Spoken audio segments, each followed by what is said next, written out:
alien bride sat bound and crying, believing all was lost. Until a human changed everything. The universe has a cruel sense of humor.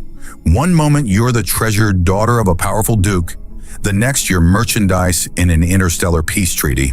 That's what Eliane Valthorn thought as she stared at her reflection in the polished metal wall of the transport vessel. Her azure skin seemed paler than usual, as almost translucent under the harsh lighting. Her silvery white hair, once her pride, now felt like a heavy curtain draped over her slumped shoulders. The ceremonial gown they'd forced her into, a ridiculous confection of shimmering fabric that clung to her curves while somehow managing to make her feel more exposed than if she'd been naked, was just another reminder of her new status. Property, not a person. "Straighten up, Lady Valthorn," snapped Matron Pelia, rapping her knuckles against the wall beside Eliane's head. "A future royal consort does not slouch." Eliane bit back the retort that burned on her tongue. What did it matter how she stood? The monarch of Draxus hadn't chosen her for her posture. He'd chosen her because her father controlled the richest coal mines in the Andromeda sector, and marrying her was cheaper than invading. "Yes, matron," she murmured instead, forcing her spine into the rigid alignment that had been drilled into her since her arrival at the Outer Ward 3 months ago. The Outer Ward. Even the name was a lie. It wasn't the Outer anything. It was a prison disguised as a training facility, where future royal brides were broken and remolded into obedient dolls. Eliane had watched it happen to others, had seen vibrant, intelligent women reduced to simpering, nodding automatons. She'd sworn it wouldn't happen to her, but with each passing day, that promise became harder to keep. The transport shuddered as it docked with the station. Another step closer to Draxus, another step closer to her cage. "All personnel, prepare for boarding inspection," announced a mechanical voice over the intercom.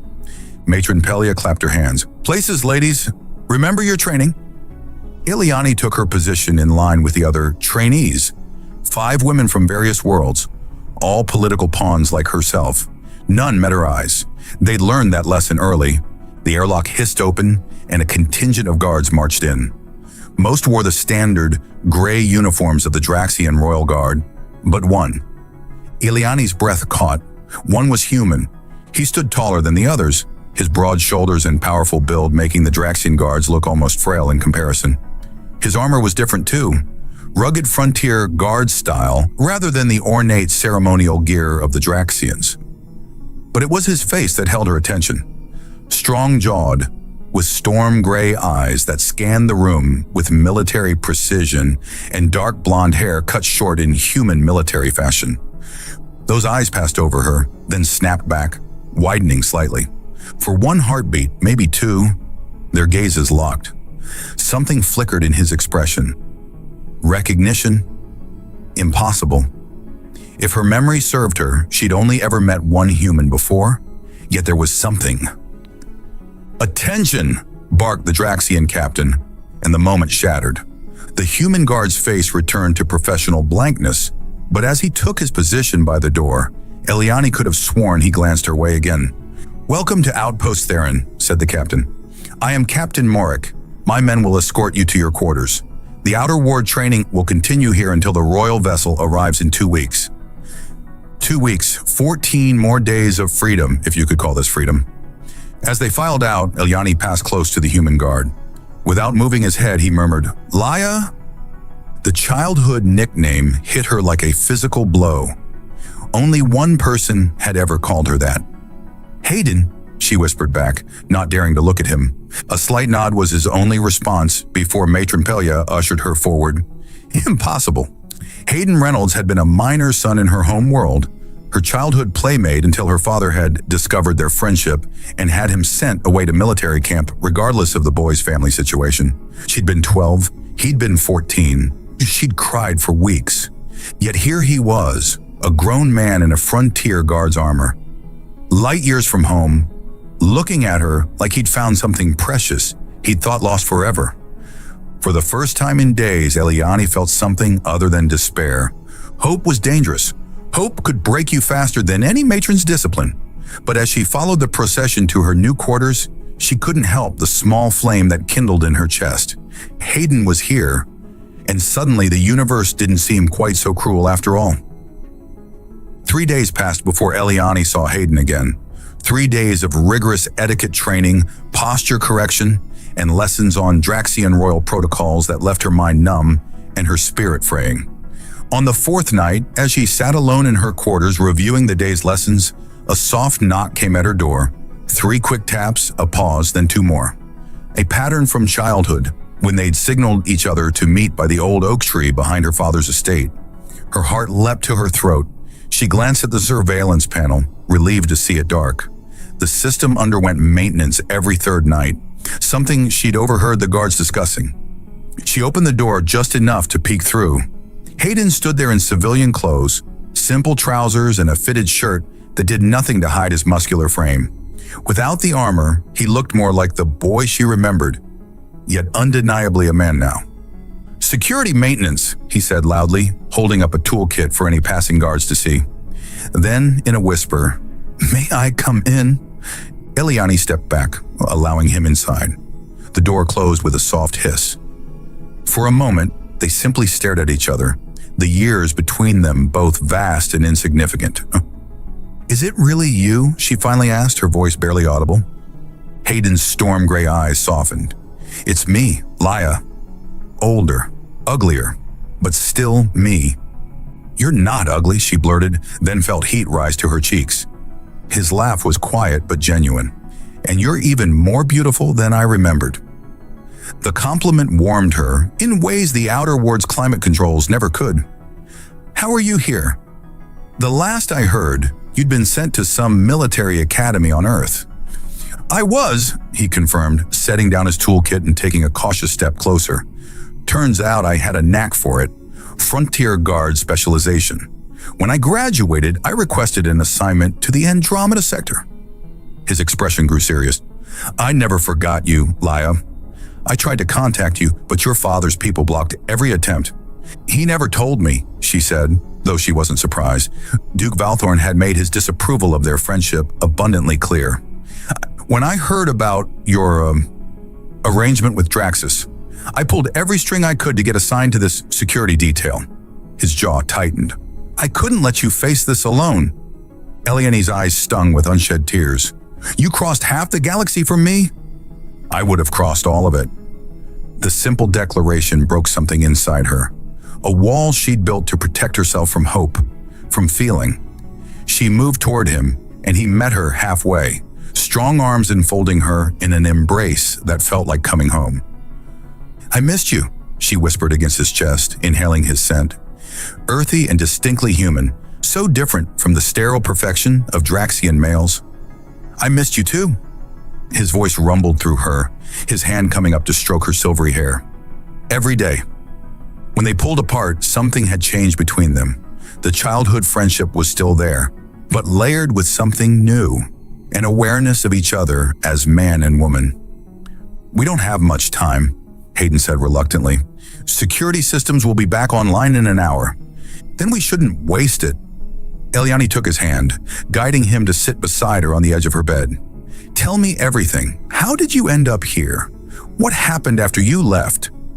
As Hayden spoke of his years at the academy, his rise through the ranks, Eliani found herself watching his lips, the way his hands moved as he talked.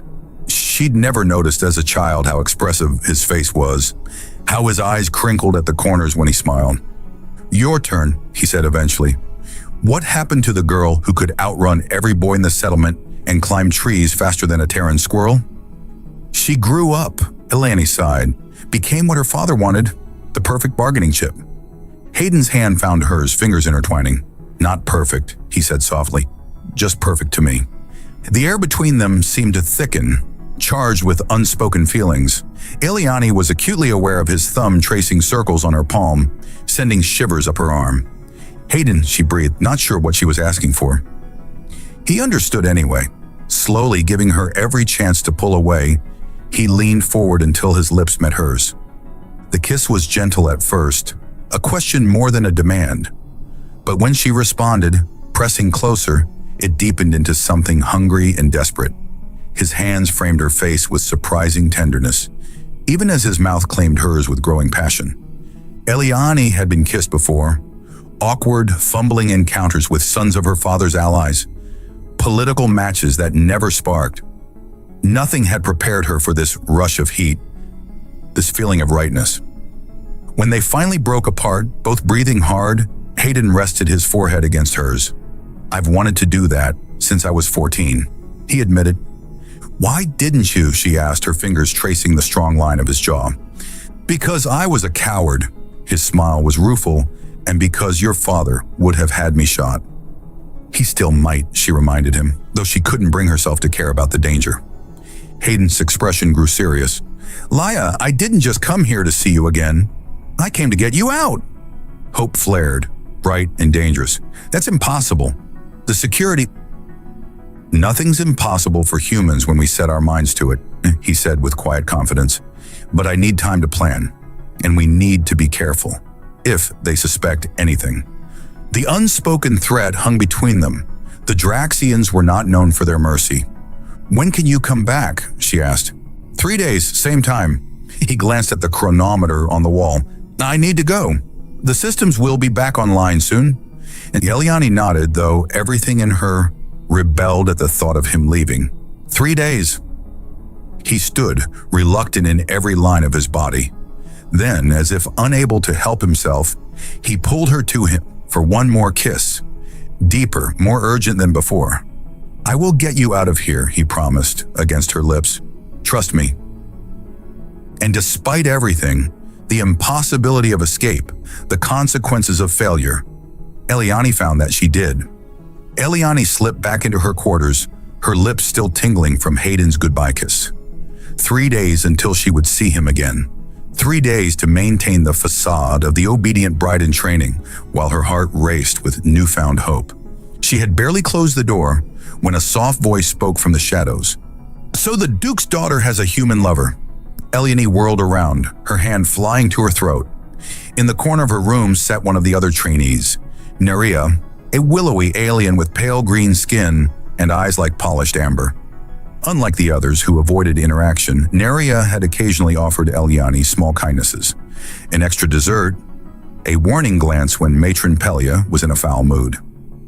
"I don't know what you're talking about," Eliani said, trying to keep her voice steady. Neria's lips curved in a knowing smile. "The walls between our quarters are thin, and you weren't exactly quiet." Heat flooded Eliani's cheeks. "Are you going to report me?" "If I wanted to do that, I wouldn't be here talking to you." Neria rose gracefully, moving closer. "I want in." "In on what?" "Whatever escape plan your human is concocting." Her amber eyes gleamed with intensity. "I know you're not planning to stay and become the 7th wife of that monster." Eliani's breath caught. 7th? The briefing said the king was unmarried. The briefings lied. Neria's voice hardened. "My sister was his 4th wife. We haven't heard from her in 3 years." The implication sent a chill down Eliani's spine. "What happened to her?" "That's what I intend to find out." Neria pulled a small data chip from her sleeve. "I have the palace schematics, security protocols, even the king's daily schedule. My family has connections in the royal household.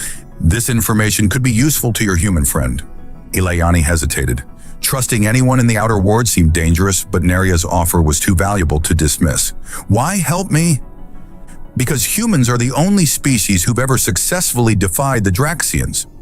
Neria's expression softened slightly. "And because I saw how he looked at you." That kind of devotion is rare. Before Eliani could respond, her comm panel chimed with an incoming message. Both women froze. "Trainee Valthorn!" came from Matron Pelia's grating voice. "Report to the command center immediately." "Acknowledged," Eliani replied, trying to keep the fear from her voice. "Had they been discovered already?" Neria pressed the data chip into her hand. "Be careful. And tell your human to watch his back. There's a rumor that one of the Earth Guards is feeding information to the Draxians." With that warning, she slipped out as silently as she had entered, leaving Eliani clutching the chip and wondering who she could truly trust. The command center was unusually busy when Eliani arrived. Draxian officers moved with purpose, their normally languid movements replaced by military precision. Something had changed. Captain Morik stood at the central console, his scaled face impassive as he issued orders. When he spotted Eliani, he dismissed the officer he'd been speaking with. Lady Valthorn, he said, his voice carrying the distinctive metallic undertone of all Draxian males. Your training schedule has been accelerated. The royal vessel will arrive tomorrow. Tomorrow? Eliani couldn't hide her shock. But you said 2 weeks. Plans change. His reptilian eyes revealed nothing. You will be presented to His Majesty immediately upon his arrival. The union ceremony will take place aboard his vessel. The room seemed to tilt beneath her feet. Tomorrow. No time for Hayden's escape plan. No time for anything. Is there a problem, Lady Valthorn? Morik asked, a dangerous edge to his voice. No, Captain, she managed. I'm simply overwhelmed by the honor. Indeed. He studied her for a moment longer. You are dismissed. Return to your quarters and prepare yourself. The matron will provide appropriate attire. Eliani bowed her head in the Draxian manner and backed away, her mind racing. She had to find Hayden, had to warn him. As she turned to leave, she nearly collided with a human guard entering the command center. Not Hayden, but another Earthman. Lieutenant Keller, if she remembered correctly. His cold blue eyes flickered over her with disinterest before he approached Captain Morik. Sir, the security sweep is complete, he reported. No anomalies detected. Excellent, Lieutenant, Morik nodded. And the matter we discussed, being handled as we speak, sir.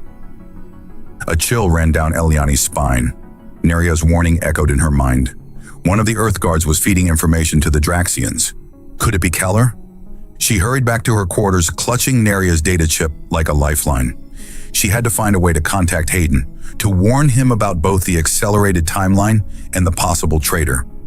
But when she reached her room, she found Hayden already there, his face grim. We have a problem, he said without preamble. I know, the king arrives tomorrow. Surprise flashed across his features. How did you? I was just summoned to the command center.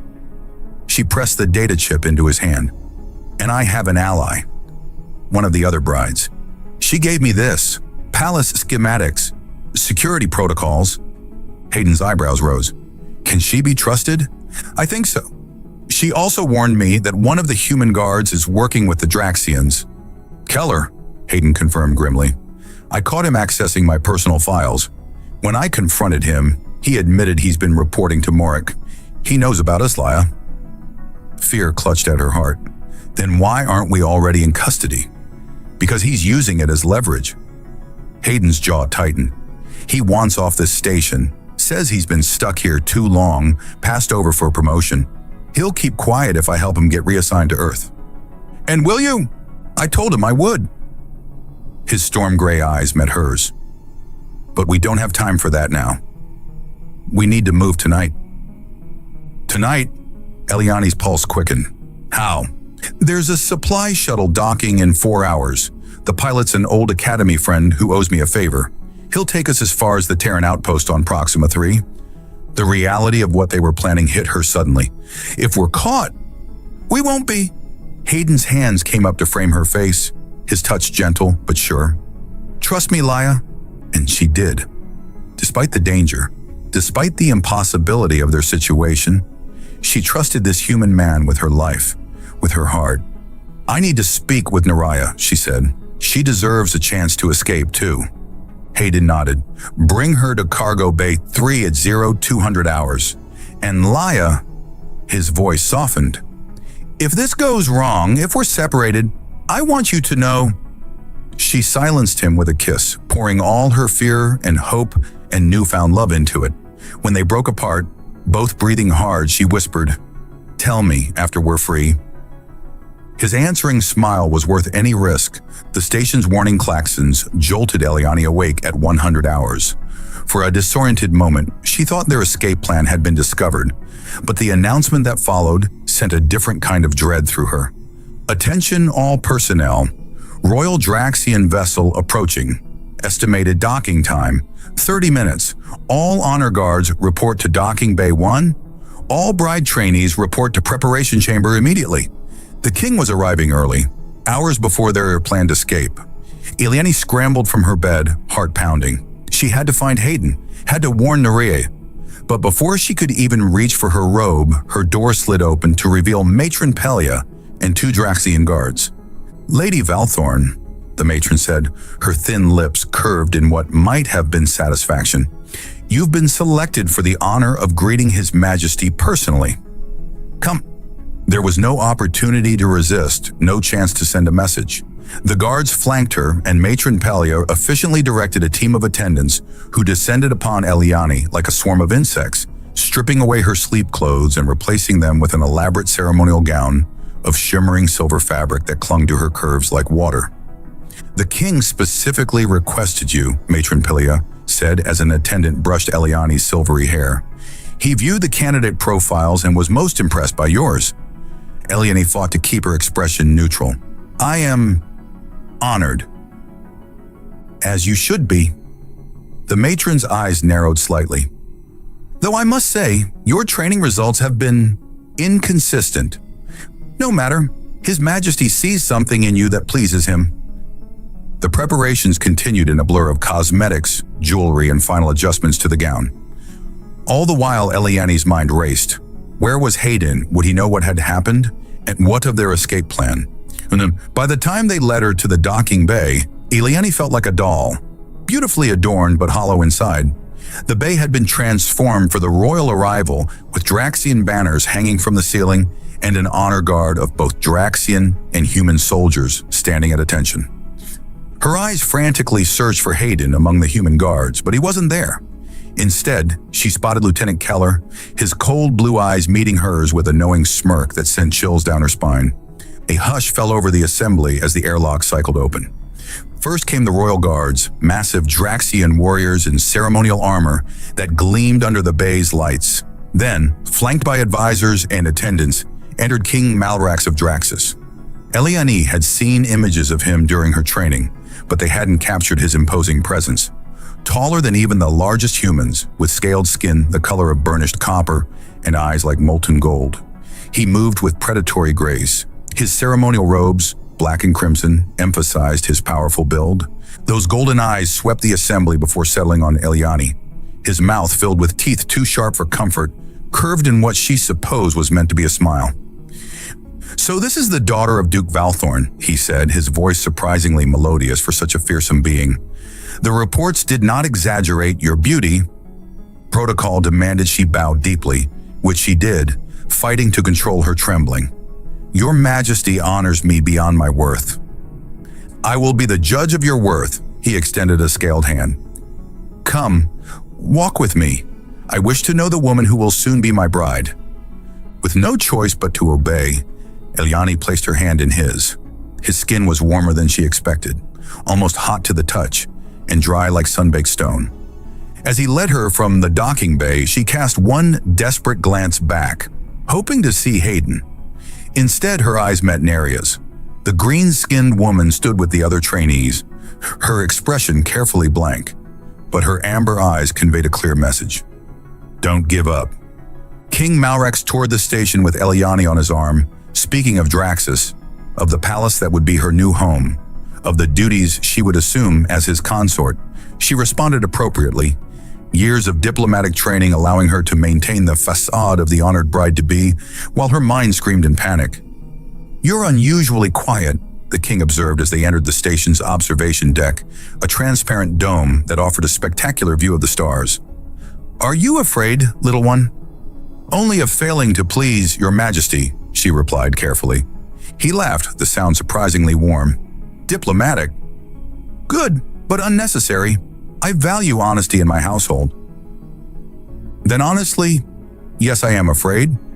The admission slipped out before she could stop it. Rather than anger, his expression showed interest. "Of what, precisely?" "Of the unknown, of leaving everything familiar behind." The king studied her for a long moment.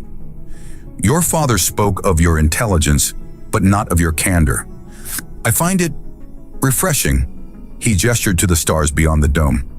"My empire spans 47 systems. As my consort, you will want for nothing.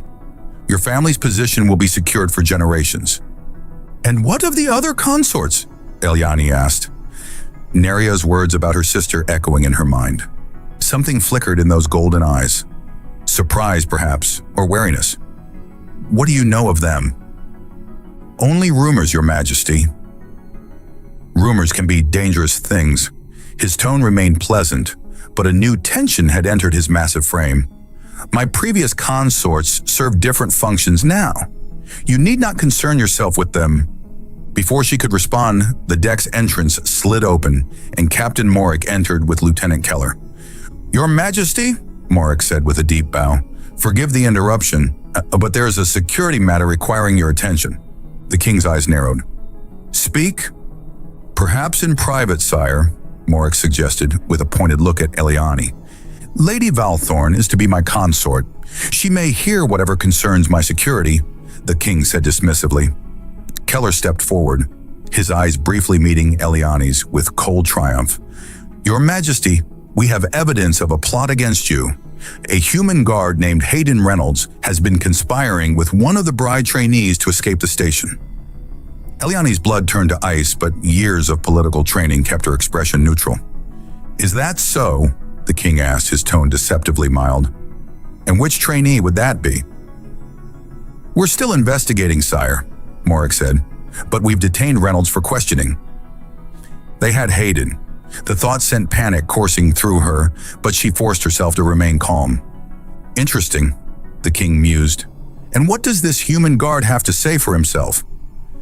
He denies everything, of course, Keller replied, but we found unauthorized access to shuttle schedules and communication with an off-station pilot. Bring him to me, the king commanded. I wish to question him myself. At once, Your Majesty. Morik bowed and left, Keller following with one last smug glance at Eliani. When they were alone again, the king turned to her, his golden eyes assessing. You seem troubled, Lady Valthorn. I'm concerned for Your Majesty's safety, she managed. Are you? His scaled lips curved in that too-sharp smile. How touching. But I wonder, he stepped closer, looming over her. If I were to ask you about this human guard, what would you tell me? Eliani's heart hammered against her ribs. This was it, the moment her deception would be discovered. But before she could formulate a response, the station shuddered violently, throwing her against the king's solid chest. Alarm klaxons blared as the lights flickered and dimmed. What is happening? The king demanded, steadying her with one hand while the other moved to the ceremonial weapon at his belt. The observation deck's comm panel crackled to life. Emergency alert! Unidentified vessel firing on the station. All personnel to battle stations. Royal security to escort His Majesty to safety immediately. The king's expression darkened with fury. It seems, Lady Valthorn, that our conversation will have to wait. As royal guards burst onto the deck to surround their monarch, Eliani could only wonder. Was this disaster or opportunity? Another explosion rocked the station, sending Eliani stumbling against the observation deck's railing. The king's guards closed ranks around him, their scaled bodies forming a living shield. Your Majesty, the lead guard urged, we must evacuate you to the royal vessel immediately. King Malrax nodded sharply, then turned to Eliani. Come, Lady Valthorn, you will accompany me. It wasn't a request. As the guards formed a protective formation around them, Eliani saw her opportunity taking shape. If she could gain access to the royal vessel, perhaps she could find a way to free Hayden. She clutched the king's arm, letting genuine fear show in her eyes, though not for the reasons he would assume. Your Majesty, I'm frightened, she said, her voice trembling. What's happening? His scaled hand covered hers in what might have been meant as a comforting gesture. Fear not, little one. No harm will come to you under my protection. The station shuddered again as they hurried through corridors filled with panicked personnel. Emergency lighting cast everything in an eerie red glow, and the constant wail of alarms made communication difficult. Through the chaos, Eliani caught glimpses of the other bride trainees being herded toward emergency shelters. She searched for Neria, but couldn't spot her among the frightened faces. They reached a secure docking bay where the royal vessel waited, sleek and predatory, its black hull absorbing light rather than reflecting it. Unlike the utilitarian transport ships Eliani was accustomed to, this craft spoke of luxury and power. As they boarded, Captain Morik intercepted them, his normally composed demeanor showing cracks of concern. Your Majesty, The attacking vessel appears to be of Terran design, though it bears no official markings. The king's golden eyes narrowed. Mercenaries, then, or rebels? Possibly, sire. We've also had a security breach in the detention area. Eliani's heart leapt. Hayden? The human guard? The king asked. Escaped to your majesty, along with one of the bride trainees, the silvery female Nuria Thalon. So Nuria had found Hayden. Relief flooded through Eliani, quickly followed by a new anxiety. Were they looking for her? Had they already escaped on the supply shuttle? Or were they still on the station, perhaps even captured again? The king's expression darkened. Find them. I want the human alive for questioning. And the silvery female? Morik asked. Her too. She may have valuable information. Something in his tone sent a chill down Eliani's spine. What did the king know about Neria and her missing sister? As the royal guards dispersed to carry out orders, the king guided Eliani deeper into the vessel to what appeared to be private quarters. Unlike the stark, militaristic design of the rest of the ship, this space was luxurious, draped in rich fabrics, furnished with pieces that looked ancient and valuable. You will be safe here, the king said, his golden eyes studying her with unsettling intensity. I must attend to this attack, but I will return shortly. Eliani bowed her head submissively. Thank you for your protection, your majesty. He lifted her chin with one scaled finger. You are not what I expected, Lady Valthorn. Most in your position would be hysterical by now. She met his gaze steadily. My father raised me to remain composed in crisis, your majesty. Indeed. His lips curved in that too-sharp smile. Rest. We will continue our conversation when I return. The moment the door slid shut behind him, Eliani sprang into action. She had minutes at most before someone came to guard her, or worse, before the king returned. The quarters were spacious but contained few obvious exits. The main door was surely monitored. She ran her hands along the walls, searching for hidden panels or access points. Nothing. Then her eyes fell on a small control panel beside what appeared to be a closet. It wasn't standard Draxian design. It looked older, more complex. She pressed her palm against it, and to her surprise, it illuminated at her touch.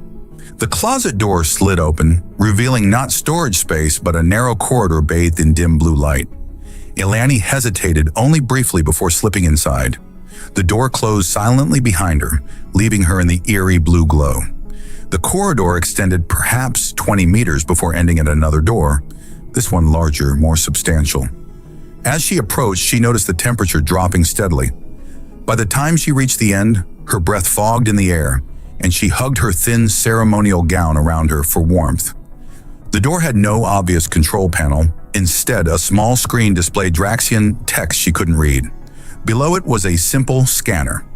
On impulse, she placed her palm against it. To her shock, the screen flashed green, and the door began to slide open with a hydraulic hiss. Cold air billowed out, enveloping her in mist.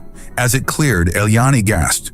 The chamber beyond was vast, far larger than should have been possible on a vessel this size.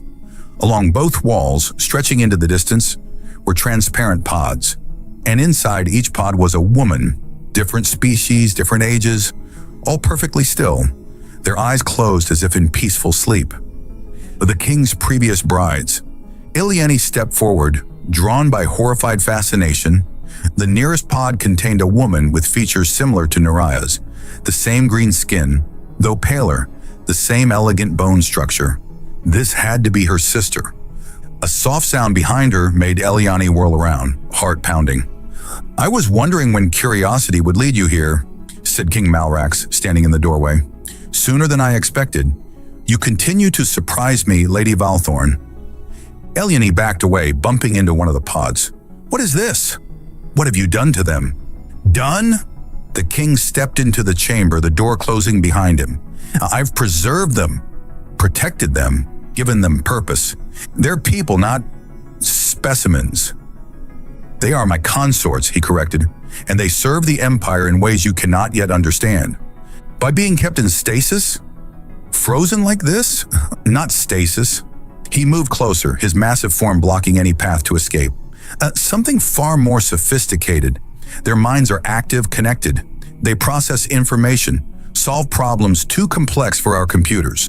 They dream solutions to challenges that would take our scientists generations to discover. The casual way he described this horror made Eliani's skin crawl. And this is to be my fate as well? Eventually. His golden eyes gleamed in the blue light. But not yet. First, you will give me what I need. And what is that? Information. He circled her slowly like a predator. About your human friend. About how a guard from Earth came to be conspiring with my bride-to-be. Eliani lifted her chin defiantly. I don't know what you're talking about. No? He stopped directly before her. Lieutenant Keller was quite specific in his report. He observed you and the human guard in intimate circumstances. Heat flooded her cheeks, but she held his gaze. Lieutenant Keller is mistaken. I think not. The king's voice remained eerily calm. The human escaped with help. Internal help. The Silvari female couldn't have managed it alone. Then perhaps you should ask her when you recapture them. Oh, I intend to. His scaled lips curved in that terrible smile. But first, I will ask you. And you will answer, Lady Valthorn. One way or another. He reached for her, but at that moment, the ship lurched violently, throwing them both off balance. Alarm klaxons blared and the blue lighting switched to pulsing red. Your Majesty, Captain Morrick's voice came over the comm system. We're under attack. The Terran vessel has locked onto us. The king snarled something in Draxian that the translator didn't catch. Seal the preservation chamber, he ordered. I'm coming to the bridge. He turned to Eliani, fury evident in every line of his powerful body. We will continue this discussion later, Lady Valthorn. For now, you will remain here with my other brides. Perhaps their company will inspire you to be more forthcoming. With that, he strode from the chamber, the door sealing behind him with a definitive hiss. Eliani was alone, or as alone as one could be in a room full of women trapped in conscious imprisonment. She pressed her hands against the nearest pod, looking into the peaceful face of Neria's sister. I'm sorry, she whispered. I'll find a way to help you. All of you. But first, she needed to find a way out of this chamber, to find Hayden and Neria, if they were even still alive. As if in answer to her unspoken prayer, a section of wall behind the furthest pod slid open, revealing a service tunnel. And emerging from it, his face bruised but his gray eyes burning with determination, was Hayden. Laia, he breathed, relief washing over his features. Thank the stars.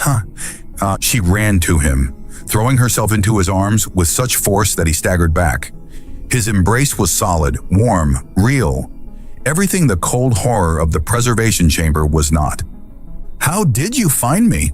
She asked against his chest. Neria. He pulled back enough to look at her, his hands framing her face. She's on the bridge, creating a distraction. We don't have much time. Eliani glanced back at the rows of pods. Hayden, these women, they're alive, conscious. We can't leave them. His expression hardened as he took in the chamber. We won't, he promised, but first we need to get you out of here. We need to free them, Eliani insisted, her eyes sweeping over the rows of pods containing the king's previous brides. We can't leave them like this. Hayden nodded grimly. I know, and we won't. He pulled a small device from his pocket. Neria gave me this. It's a system override. She says it can deactivate the preservation protocols, but we need to connect it to the main computer core. Where is that? 2 decks up, near the bridge. His expression was grim. It won't be easy to reach. Another explosion rocked the ship, sending them both stumbling. Alarms blared with renewed urgency. What's happening out there? Eliani asked. Terran vessel, Hayden said, a hint of pride in his voice. Not official military. Mercenaries hired by my old commander when I sent out an emergency signal. They're creating a diversion. Some diversion, Eliani muttered as the ship shuddered again. Hayden's lips quirked in a brief smile. Humans don't do anything halfway. He took her hand. Come on, we need to move while the crew is distracted. They slipped through the service tunnel, Hayden leading the way, with the confidence of someone who had studied the ship's schematics thoroughly. The narrow passage was hot and cramped, forcing them to move in a half-crouch. "How did you escape?" Eliani whispered as they paused at a junction. "Keller," Hayden replied, surprising her. "Keller? But he betrayed us." "Not exactly." Hayden peered around the corner before signaling her to follow. "He's Terran intelligence, has been working undercover for months, gathering evidence of Draxian violations of the Galactic Accords, but he reported us to the king." "A calculated risk. He needed to maintain his cover, but he made sure I was put in a cell with an access panel he'd previously tampered with." Hayden's expression darkened.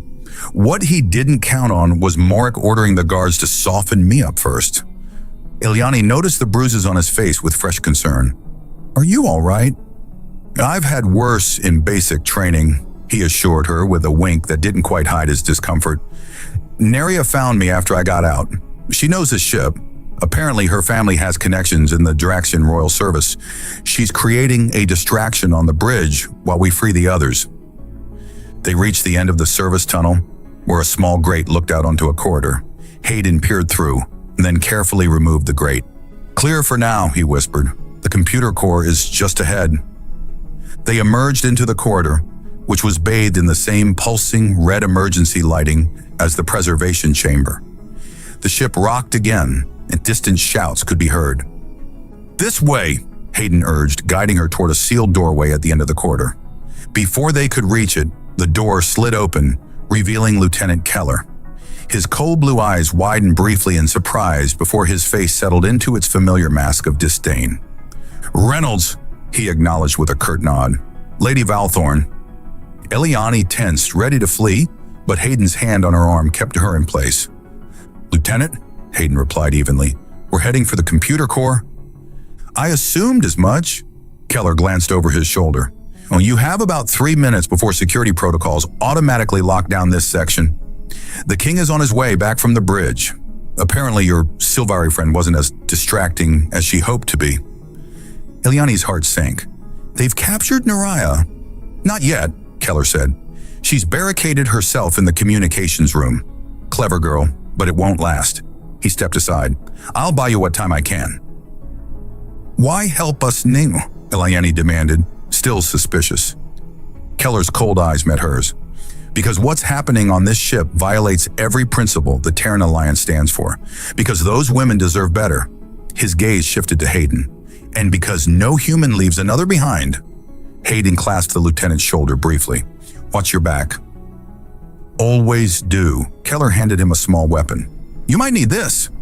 As Keller headed back the way they had come, Eliani and Hayden slipped into the computer core, a vast chamber dominated by towering banks of processing units that hummed with power. "Where do we connect the override?" Eliani asked. Hayden moved to a central console. "Here." "But we need access codes." "I might have those," Eliani said, remembering how the door to the preservation chamber had opened at her touch. "The king said his consorts process information." "Maybe." She placed her palm on the console's scanner. For a heart-stopping moment, nothing happened. Then the screen flashed green, and a series of Draxian symbols appeared. "It recognized you as a consort," Hayden said, quickly connecting Neria's device to the port that had opened. "That's disturbing." "The whole thing is disturbing," Eliani muttered. The device lit up, its small screen displaying a progress bar. "How long will this take?" "Too long," came a melodious voice from the doorway. They spun to find King Malrak standing there, his massive form filling the entrance. Behind him stood Captain Morik and 2 royal guards.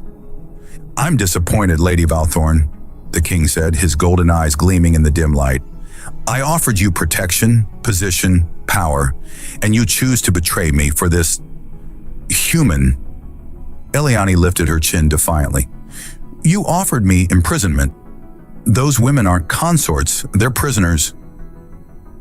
"They serve a greater purpose than they ever could in their limited individual life," the king countered. "As will you, once this foolishness is dealt with."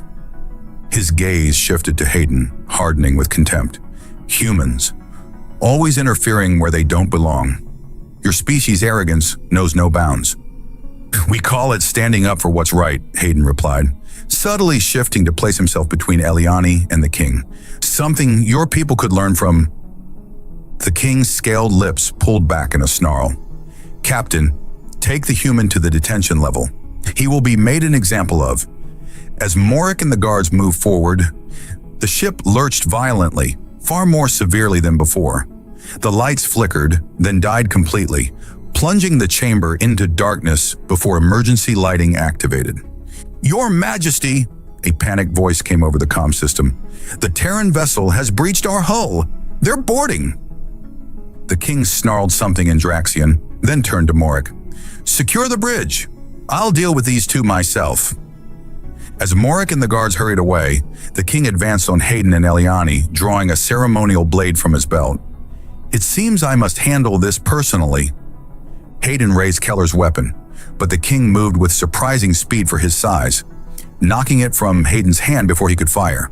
The two grappled, the king's superior strength giving him the advantage. Eliani glanced at the override device, its progress bar nearly complete. Just a few more seconds. The king slammed Hayden against a processing unit, his scaled hand closing around the human's throat. Your species interference ends now. I don't think so, came Lieutenant Keller's voice from the doorway. He stood with a Terran military-grade weapon aimed at the king's head. Release him. Now. The king froze, his golden eyes narrowing. Lieutenant, I should have known you were not what you seemed. Terran intelligence, Keller confirmed coldly. You're in violation of at least 7 galactic accords, Your Majesty. The forced imprisonment of sentient beings is just the start of your crimes. The king's grip on Hayden loosened slightly. You have no jurisdiction here. Actually, we do, Keller replied. The moment you took a Terran citizen prisoner, he nodded toward Hayden. You gave us all the jurisdiction we need. The override device beeped, its screen flashing green. Throughout the ship, alarms began to sound, different from the battle klaxons, higher and more urgent. What have you done? The king demanded, his face contorting with rage. Freed your prisoners, Eliani said, a fierce satisfaction flowing through her. All of them. With a roar of fury, the king lunged at her, but Hayden tackled him from behind. They crashed to the floor, the king's superior strength allowing him to throw Hayden off. As the king rose, Keller fired, the energy blast striking the monarch in the shoulder. He staggered but didn't fall. You'll pay for that, human, he snarled, advancing on Keller. Before he could reach the lieutenant, the ship rocked with another explosion, this one close enough to send them all sprawling. The ceiling above the king buckled, then collapsed, burying him under debris. Hayden scrambled to Eliani's side, pulling her to her feet. Are you hurt? She shook her head, still processing what had happened. The king is the least of our concerns right now, Keller cut in, picking himself up from the floor. This ship is coming apart. We need to get to the escape pods. What about the women? Eliani demanded. The override worked, Hayden assured her, checking the device. The pods are opening. But Keller's right, we need to evacuate. They made their way through corridors filled with smoke and confused Draxian crew members. Twice they had to hide as royal guards ran past. Finally, they reached a bay of escape pods where they found Neria helping dazed women, the former captives, into the small vessels. Eliana! Neria cried when she saw them. You did it! We all did, Eliani replied, embracing her briefly. Is your sister already on a pod? Neria confirmed, tears shining in her amber eyes. Thank you. Keller checked the remaining pods. 3 left. We need to hurry. As they helped the last of the women into pods, a blood-chilling roar echoed down the corridor. They turned to see King Malrax staggering toward them, his magnificent robes torn and bloodied, his golden eyes burning with hatred. You will not take what is mine, he bellowed. Go! Keller shouted, raising his weapon. I'll hold him off. Not alone, Hayden said grimly, picking up a fallen guard's weapon. Eliani's heart lurched. Hayden, no! He turned to her, his storm gray eyes intense. Get on a pod with Neria. I'll be right behind you. Promise me, she demanded, gripping his arm. He pulled her close for one fierce, desperate kiss. I promise. Now go. As Neria pulled her toward the last pod, Eliani looked back to see Hayden and Keller standing side by side, weapons raised against the advancing king. Two humans united against a common enemy, embodying everything she had come to admire about their species: courage, loyalty, and an unwavering commitment to doing what was right, no matter the cost. The pod door closed, and as it launched into space, Eliane pressed her hand against the viewport, watching the royal vessel grow smaller behind them and praying Hayden would keep his promise. The escape pod's warning lights flashed as a tractor beam locked onto it. Eliane's heart sank as she watched the Draxian patrol vessel grow larger through the viewport. "They've got us," Neria said, her voice tight with fear. Eliane gripped the other woman's hand. "Hayden will come for us. I know he will." But as the pod was drawn into the Draxian ship's docking bay, even her newfound hope wavered. Through the viewport, she could see armed guards waiting, their weapons trained on the pod's hatch. The moment the pod docked, the hatch was forced open. Draxian guards dragged them out roughly, separating them from the other freed brides. "The king wants this one personally," said the lead guard, gripping Eliane's arm. "Take the others to detention."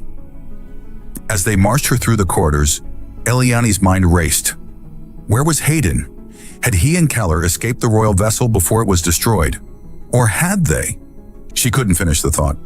They brought her to the bridge, where a Draxian commander sat in the central chair. His scaled skin was darker than the king's, almost black, and his eyes were a cold amber. "Lady Valthorn," he said, rising, "I am Commander Therex. His Majesty is most displeased with your departure." "His Majesty is a criminal who imprisons women against their will," Eliane replied, lifting her chin defiantly. The commander's expression didn't change. "Your human notions of morality are irrelevant. The king's consorts serve a greater purpose. Slavery is slavery, no matter how you justify it. A simplistic view." The commander turned away dismissively. "We will rendezvous with the royal fleet in 6 hours. Until then, you will be confined to quarters under guard." As they led her away, Eliane caught a glimpse of a status display showing multiple vessels converging on their position. One was labeled in Draxian script she couldn't read, but the symbol beside it was unmistakable: Terran Alliance. Hope flared anew.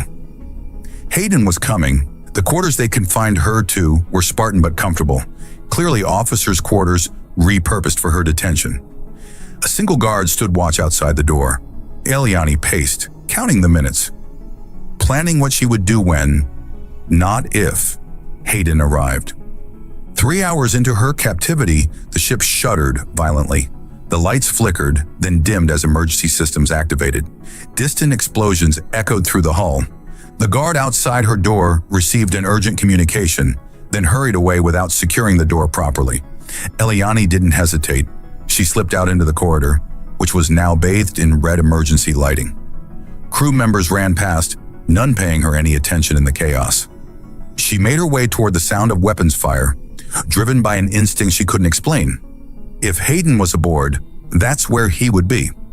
Rounding a corner, she came face to face with a Draxian guard raising his weapon. Before he could fire, he jerked and fell, revealing Lieutenant Keller standing behind him, a Terran stun baton in hand. "Lady Valthorn," he said with a curt nod. "We need to move. Now." "Where's Hayden?" she demanded, leading the main assault team.